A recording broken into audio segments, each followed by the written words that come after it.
Magandang hapon, narito po ang latest sa daigdig ng palakasan. Opisyal na pong nagsanib puwersa ang People's Television Network at ang Department of Education para ihatid sa publiko ang mga aksyon ng 2013 edition ng Palarong Pambansa sa Dumaguete City. Sa pamamagitan ng programang PTV Sports, mapapanood ninyo araw-araw dito sa Telebisyon ng Bayan ang highlights ng week-long fest. Ang karagdagang detalye, hatid ni Miss Nicole Ramos.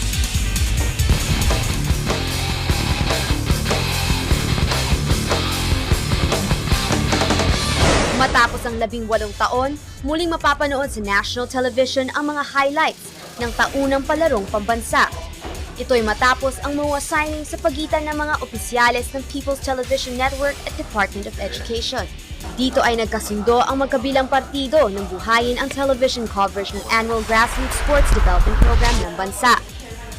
Nanguna sa paglagda sina DepEd Undersecretary Rizalino Rivera at PTV Network General Manager Cleo Dongaas, na sinaksihan naman ni DepEd Assistant Secretary Tony Umali at PTV Sports Representative at host Snow Badwa. Well, we're very grateful for this coverage of PTV4. Again, this is an opportunity for us to showcase to our viewers the talent, the skill, the passion and determination of our students. 1995 pa sa Lingayen, Pangasinan nang huling magkaroon ng full coverage ang PTV sa Palarong Pambansa, na nagsisilbing unang battleground ng mga future World Pinoy Sports Champions. Ating mga anak ay magkakaroon ng mga modelo na hindi lamang po yung mga professional athletes ang kanilang makikita na lumalawak sa mga ganitong paligsahan, kundi mga batang katulad din po nila, at makikita nila na ang mga batang ito ay nagwawagi sa kanilang mga palakasang napili. Sila rin ay maaaring magpunyagi para makamit din ito. Hindi lamang yung mga sikat, hindi yung mga professional cagers ang bigyan ng airtime. We also want to prove that the People's Television Network as a government agency also has time para dun sa mga papasibol at mga bata pang atleta, para mas ma-inspire sila to excel more and to be future world conquerors. Kasabay ng MOA signing, nabalangkas rin ang mas pinalawak na ugnayan ng PTV at DepEd.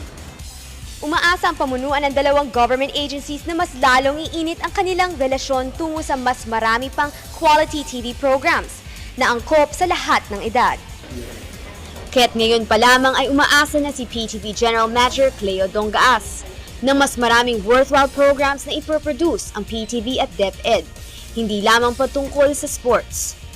We are in the process of strengthening our sports programs, not only on sports news, but we hope to come up with a more comprehensive and educational sports program that hopefully will also encourage the youth to engage more in sports.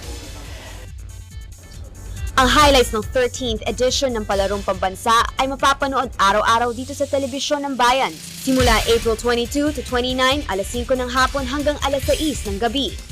Para sa Sports, Nicole Ramos, Telebisyon ng Bayan. Simula na po ng coverage yan sa April 22, Monday, birthday ko. Sa boxing, kung si Top Rank founder Bob Arum ang tatanungin, malabo nang madala pa sa Las Vegas, Nevada ang susunod na laban ni Manny Pacquiao. Ito'y dahil bukod sa napakataas na ay pa ang Top Rank presented fight card sa Macau noong isang linggo. Ayon kay Arum, na iparating na sa kanya ng Team Pacquiao ang kagustuhang lumaban sa Macau o Singapore. Kahit ito ang kanyang tatrabahuhin para sa September playdate ng Pinoy 8 Division World Champion na mga Hall of Fame promoters sa mainit na pagtanggap ng mga Chinese fans sa boxing card na pinagbidahan ni two-time Olympic gold medalist Zhou Shiming noong isang linggo. Kaya't plano niya na magsagawa pa ng dalawang event sa Macau ngayong taon. Isa na rito ang naipangakong title challenge para kay undefeated Pinoy fighter Milan Melindo sa Agosto, at ang isa pa ay ang pinaplano nga ring return ni Pacquiao sa buwan ng Setyembre.